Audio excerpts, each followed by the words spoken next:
It's been 5 years since I last saw those pair of orbs, yet it still has the same effect, something that would make my heart go wild and my system to malfunction. He's still the same old spade that never fails to make me fall madly and deeply in love with just his mere presence.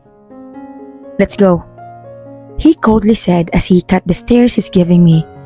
I watched him as he continuously walked away like he doesn't even know me. I felt a little pang of pain in my chest on what he did. "Natalia, we need to go. But let's meet tomorrow, okay?" Paalam ni Skykes at tumango na lamang ako na malayan ko na lamang na wala na sila at tanging kaming tatlo na lamang ang natira dito. "We should go," rinig ko na sabi ni Kuya, pero hindi ko sila pinansin at tuloy-tuloy na naglakad palabas. "Let's just meet at the house," I coldly told them at muling naglakad, pero this time, hinarang na ako ni Drevon. "Where are you going?" "Dun yung parking," he said while pointing on the opposite direction. "May driver na naghihintay sa akin sa likod. Hintayin niyo lang ako sa bahay." Sagot ko at hindi na sila hinintay makasagot at umakyat na sa bakod at nakita ko naman agad ang kotse na naghihintay sa akin. "Successful ba, ma'am?" Tanong ng driver sa akin. "Yeah," I answered. Pinatakbo na ng driver ang kotse pauwi sana sa mansyon pero pinigilan ko siya. "I think I need an alcohol today, Manong." Tila naintindihan naman ng driver ang nais kong sabihin kaya't agad siyang nag-U-turn. Tumingin lang ako sa labas ng bintana habang tumatakbo ang sasakyan. What am I even expecting? Why am I even assuming? I left for 5 years and I expect a warm hug from him? I bitterly laughed at myself. Maaaring hindi na kami pareho ng nararamdaman. 5 years have passed. Marami ang pwedeng magbago. Maaaring mahalan niya si Vanessa, kaya't 1 buwan na lamang ay ikakasal na sila. I can't even stop that. Sino ba ako? I don't want to ruin someone's happiness because of this unrequited love. Maybe I just need to spend another 5 years to forget my feelings for him. For now, I just want alcohol in my blood. Maya-maya pa ay tumigil na ang kotse sa isang high-end bar. Ayoko sana sa ganitong klase ng bar, kaso mapilit itong si Manong driver. Inalis ko ang jacket ko na may bahid ng dugo at tube na lamang na suot kong panloob ang naiwan. Inalis ko rin ang dagger at baril sa katawan ko. Hindi ko na iyon kailangan. Nang maayos ang sarili, ay pinaalis ko na si Manong at sinabing magta-taxi na lamang ako pauwi. Tuloy-tuloy akong pumasok sa loob ng bar. Sumalubong sa akin ang amoy ng vape, alak, malakas na musika at mga taong nagkukwentuhan. High-end, indeed. Ang mga tao dito ay parang mga elegante. Bihira ang mga taong wild. Marahil ay hindi pa sila gaanong nakakainom. Dumiretso ako sa bar at umupo sa isang upuan. "A glass of tequila, please," I ordered. "A glass of tequila for the beautiful lady," the bartender said while smiling. Inabot ko na lamang ang alak at tinungga iyon ng mabilisan. Humagod sa lalamunan ko ang tapang ng alak. Damn, nabigla ata ako. I really have a high alcohol tolerance at feeling ko ay talagang mapapagastos ako ngayong gabi. "Please, continue serving me until I told you to stop," I asked the bartender na tila hindi makapaniwala. "Are you with someone, ma'am?" Tanong ng bartender habang nagtitimpla ng susunod na iinumin ko. "No, I'm alone," I answered. "Would you mind if I can have a number of one of your relative so that in case that you got drunk, we can call someone to pick you up?" Magalang na tanong niya sa akin, ngunit napatingin lamang ako sa kanya. I get it. It's for safety purposes, but I can handle myself. You have no idea how high my alcohol tolerance is, I boldly told him at ininom ulit ang isang baso na kabibigay niya lamang. "Siguro hanggang sa magsarado kayo ay hindi pa rin ako tinatamaan," I told him while I laughed a little.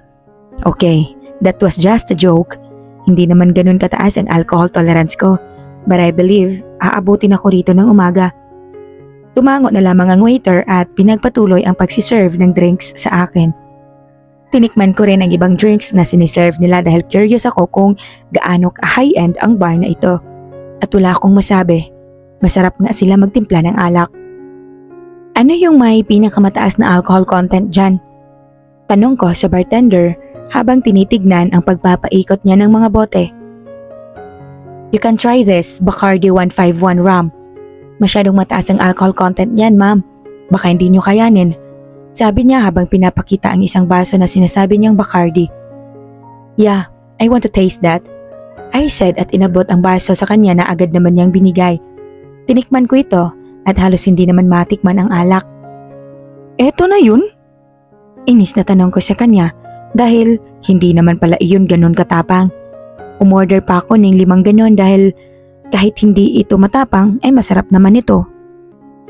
Eto na ata ang pang-5 baso ng Bacardi na binigay sa akin ng bartender. Hindi naman ako nalasing except sa parang umiikot yung paningin ko. Except sa feeling ko na namamanhin ang katawan ko.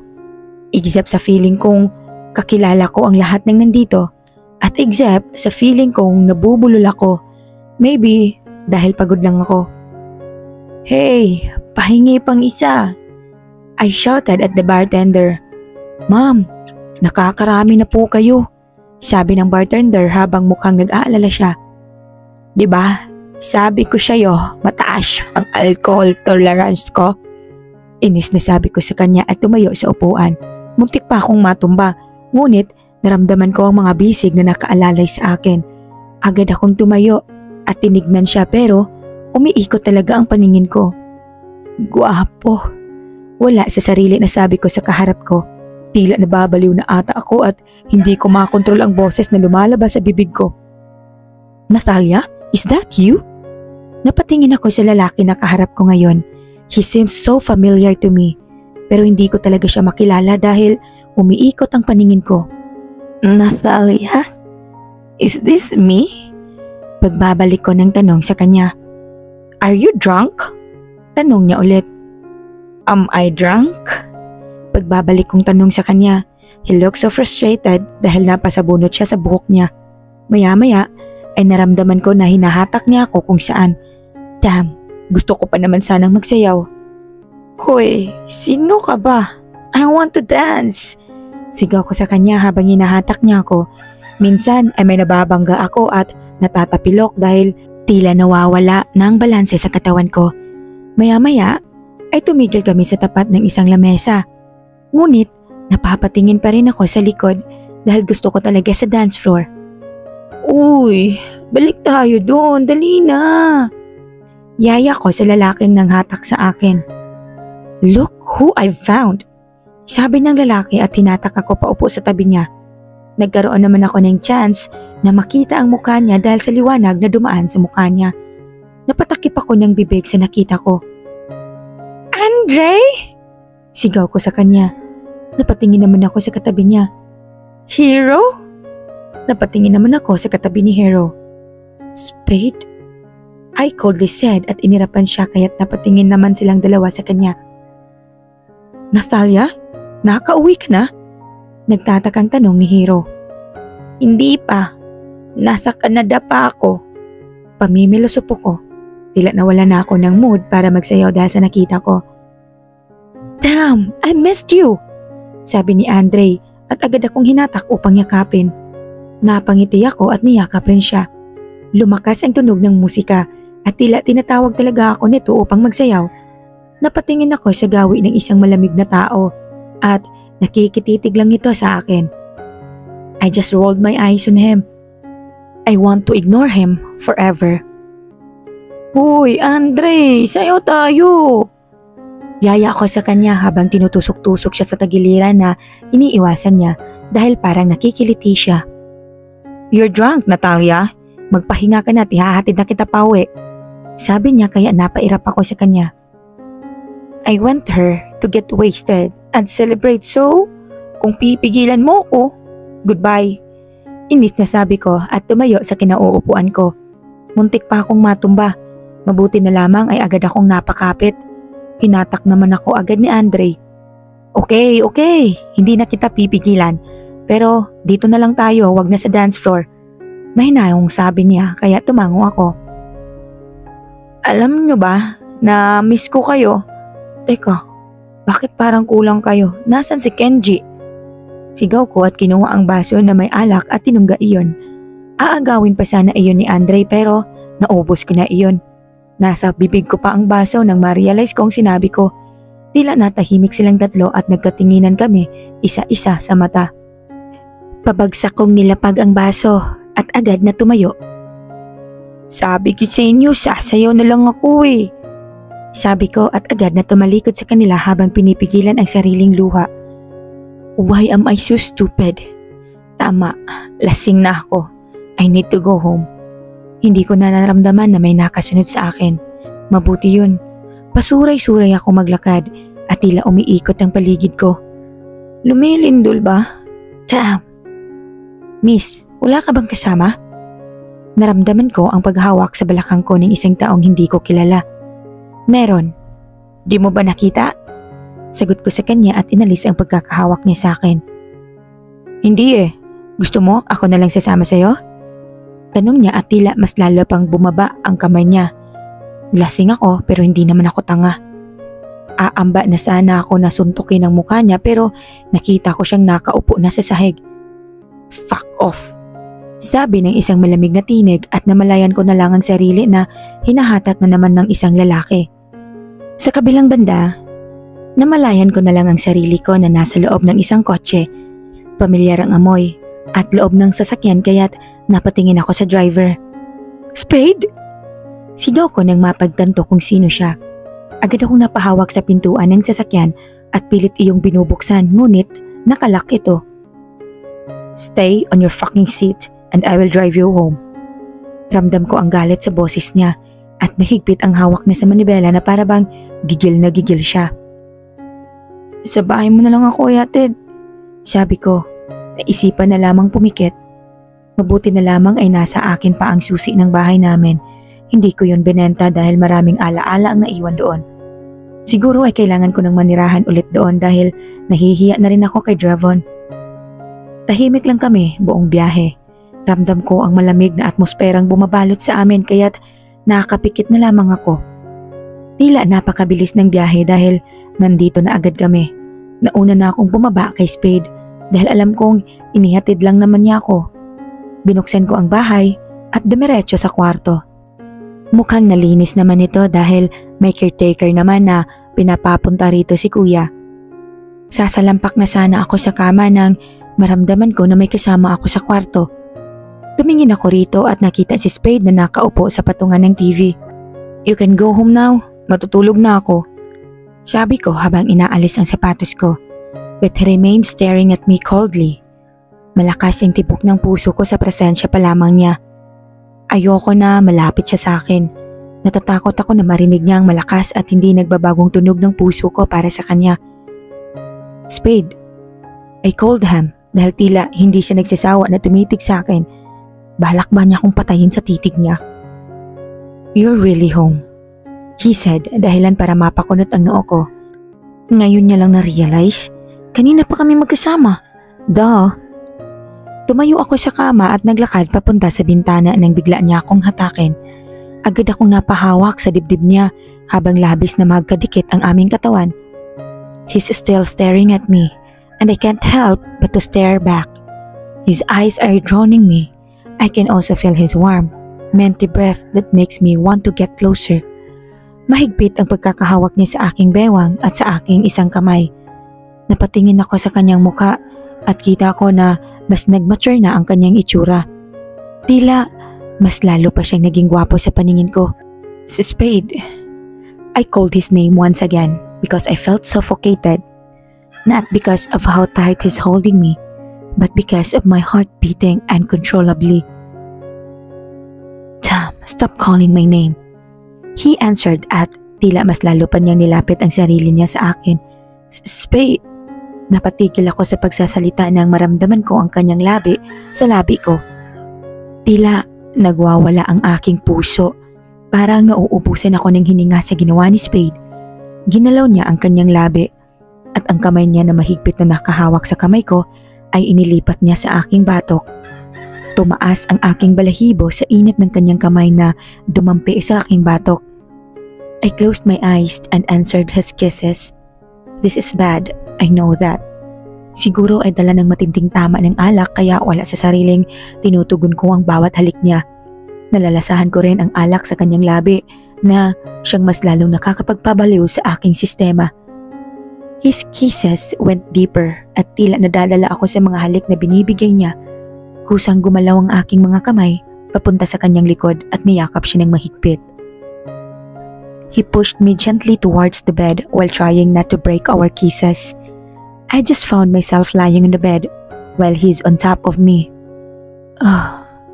I moaned when he accidentally bit my lips, but that doesn't even make him stop. Instead, his kisses went wilder and deeper. I felt my body heating up. I just can't control myself right now. I can't even control my hands when it started to crawl under Ned Spade's shirt. Damn. I heard him curse as I felt his warm hands touching on my waist and slowly going up to my boobs. Fuck. I cursed when I felt him cup my breast. Fuck, shit. Tila natauhan siya sa ginagawa niya at agad na umalis sa ibabaw ko at pinutol ang aming paghahalikan. Nahiga siya sa tabi ko habang kapwa kami humihingal. I look at him at tila nalusaw ang yelo na bumabalot sa kanya. I'm sorry, he whispered and he kissed my forehead. Agad niya akong hinatak palapit sa kanya at niyakap niya ako ng mahigpit. I missed you. Let's sleep, he said. I smiled at him and closed my eyes. Just like before, his words are like magic spells on me na agad kong sinusunod. Pinikit ko ang aking mata at niyakap rin siya ng mahigpit. I missed you too, pabulong na sabi ko dahil unti-unti na akong hinihila ng antok. Kinaumagahan, isang nakakasilaw na liwanag ang gumising sa akin. My head is terribly aching and I'm thirsting for a very cold water. I suddenly remembered what happened last night. I'm at the bar. I met Andre, got drugged by Spade. He took me home and damn, naramdaman ko ang pag-init ng pisngi ko sa naalala ko. Is that even real? Umupo ako at nakitang wala namang Spade ang nandito. Tama, that's just a dream, Natalia. Isinantabi ko na lamang ang naiisip ko at bumaba na para uminom ng tubig. There's really no trace of Spade here. Maybe he just really took me home and left. The kissing scene might be just some good dreams of mine. I took out my phone and saw 180 missed calls all from Dravon and Kuya. Nagmadali ako na mag-ayos at pumunta sa mansyon nila Dravon. I just took a taxi papunta doon. Where the hell have you been, Natalia? Papasok pa lamang ako ng bahay ay isang malakas na sigaw na nang sumalubong sa akin. Calm down, Kuya, I said and rolled my eyes on him. Katabi niya si Dravon na halata rin ang galit sa kanyang muka. Now, sila na yung galit. I'm asking you, where have you been? It's my first time seeing him mad. Nakakatakot siya but I'm happy that someone cares for me. I just went to bar, I said and walked towards him. Sorry, dagdag ko at agad siyang niyakap.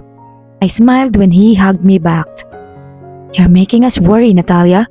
Why are you not answering your phone? Tila mas kalmado na sila ngayon.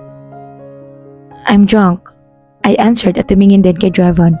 He's still angry kaya't lumapit ako sa kanya at niyakap din siya.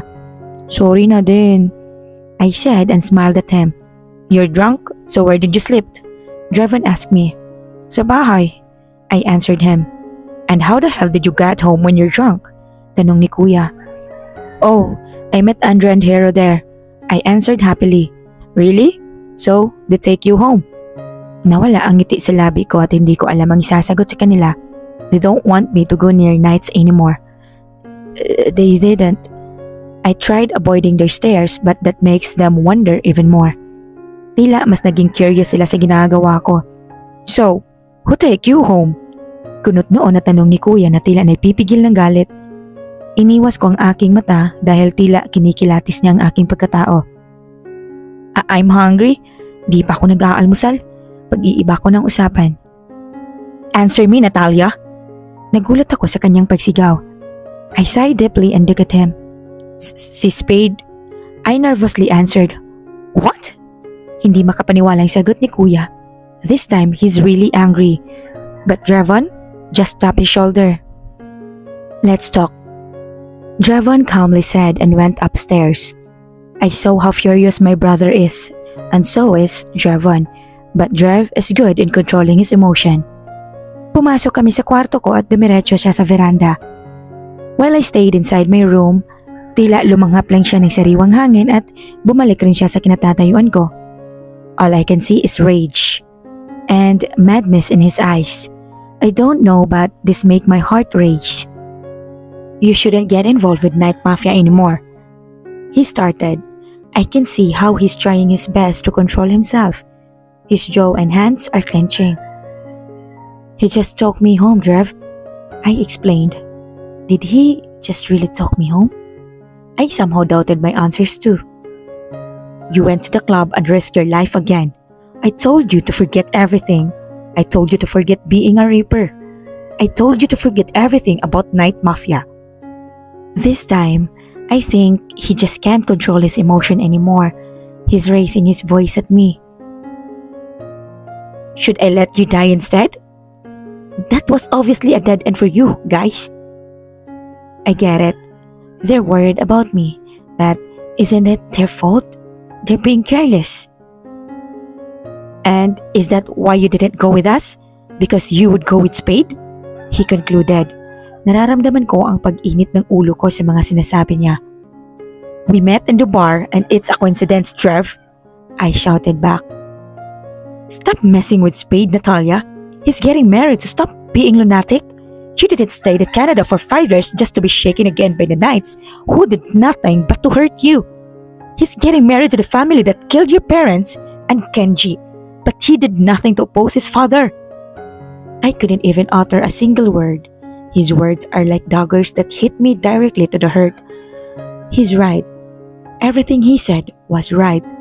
Naramdaman ko ang pagtulo ng aking luha sa mga sinabi niya. I smiled bitterly at him and nodded. You're right, I whispered. Damn. I heard him cursed. Maya-maya ay lumapit siya sa akin at niyakap ako. I'm sorry, he said as he brushed my hair. I'm sorry, okay? I didn't mean to say that. I'm just worried that you might get hurt again, he said with guilt and sadness evident in his voice. I just nodded and smiled at him. Let's eat. Pinunasan niya ang luha sa mga mata ko at hinila na niya ako papunta sa kainan. I tried my best to show that everything's alright, that his words never hurt me. Naabutan namin si Kuya at Tito Greg na kasalukuyan ng kumakain. Umupo ako sa tabi ni Kuya pero hindi pa rin niya ako pinapansin. Kumuha na akong makakain at tahimik kaming sumubo. Maya-maya ay tumikim si Tito Greg kaya lahat kami ay napatingin sa kanya. About last night, paninimula niya. I don't want you to make foolish decision again, Trevon. I gulped with kind of tone he's using. His voice is full of authority and power. Dad, what we did last night may sound so foolish, but that's the only way to discreetly claim our ledgers back. That's also the plan of Knights. We could go through it, but Natalia suddenly showed up.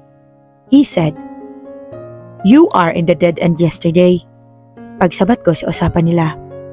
You're underestimating us, sis. Pagsali naman ni Kuya sa usapan. I just sighed.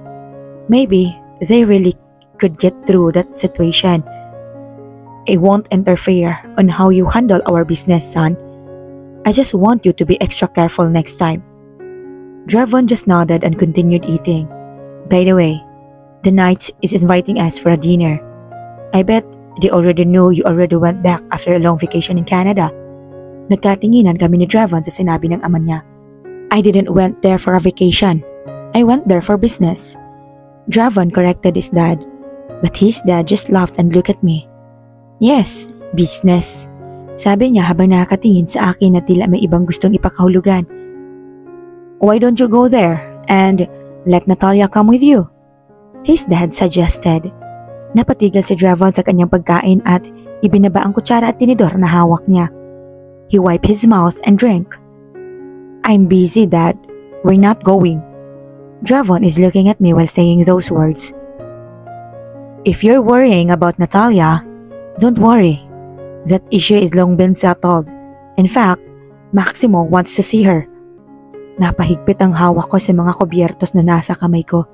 I can still feel my heart shouting for justice and vengeance, but I set all aside.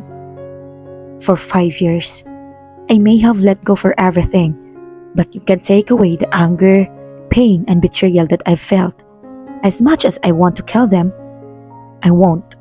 I don't want to live miserably again, and that would always happen when I seek for revenge. Dad, we won't go. Tila desidido na si Dravon na hindi siya dadalo sa imbitasyon ng Knights. Remember your priorities, Dravon. Set aside your personal feelings from business. Knights are still our business allies. Ramdam ko ang tensyon sa pagitan ni Dravon at kanyang ama. Tila hindi nagugustuhan ng kanyang ama ang pagtanggi ni Dravon. I think we should go. Pagsingit ko sa usapan nila, Dravon just looked at me with disbelief. Alright then, it's settled.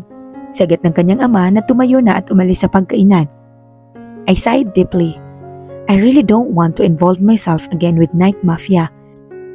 I never wanted to step at their territory again. Wala nang umimik pa ni isa sa amin. Drev, I think this would be the last day I would be staying here at your house. Pagbasag ko sa katahimikan, sabay naman na napatingin sa akin si Kuya at Dravon. What are you saying? Naguguluhang tanong ni Dravon. I mean, we can't just stay here forever. I know we're friends, but this is too much. I'm really grateful to you, Drev. I answered. Tila natigilan siya sa kanyang narinig at tumango. So, you're going back to your old house? He asked. Yes. What do you think, Kuya? I asked him but he just ignored me. I glared at him. He's still really angry. I understand, sabi ni Dravon. I just smiled at him. I'm really grateful to Dravon. I don't even know how could I repay all the kindness he did for me. I didn't even imagine that we would go this far as friends. The first time I saw him, I thought he's just a plain boring, cold, and mysterious guy. I can't even imagine myself sharing my life's worst and best moment with him. But he's here. He always got my back through thick and thin. He's always there, saving the day for me. Why are you staring? Natigil ako sa aking pag-iisip nang hindi ko namamalayan na nakatitig na pala ako sa kanya. Kasi ililibre mo ko sa salon today. I joke at him, trying to recover from embarrassment. Says who? He answered with a playful smile. Sabi ni Kuya. I pointed at my brother but he didn't even bother looking at me. I pouted and looked at my brother. Inusog ko pang upuan ko para mapalapit sa kanya at niyakap siya. Are you just gonna ignore your beautiful sister forever? I asked him. I saw how he tried so hard to stop himself from smiling. Maya-maya pa ay huminga siya ng malalim at tumingin sa akin. Don't make me worry again, little sis. He told me and I just nodded like a kid. Papayagan mo ba kaming mag-date ni Dravon today? Treat niya daw ako sa salon. I joke, trying to make them laugh and to ease the awkward atmosphere. Rinig ko na nabulunan ng iniinom niyang tubig si Dravon at namumula ang mukha habang umuubo. Are you okay? I asked while laughing. Date? Hindi makapaniwalang tanong niya. I heard my brother giggled. Why are you blushing? Tanong ni Kuya kay Dravon habang tumatawa. Blush your ass. Pagsusungit ni Dravon. We just found ourselves laughing without a reason. This is all I've wanted. To laugh freely. I stared at them. I would never allow someone to tear that smile away from their faces.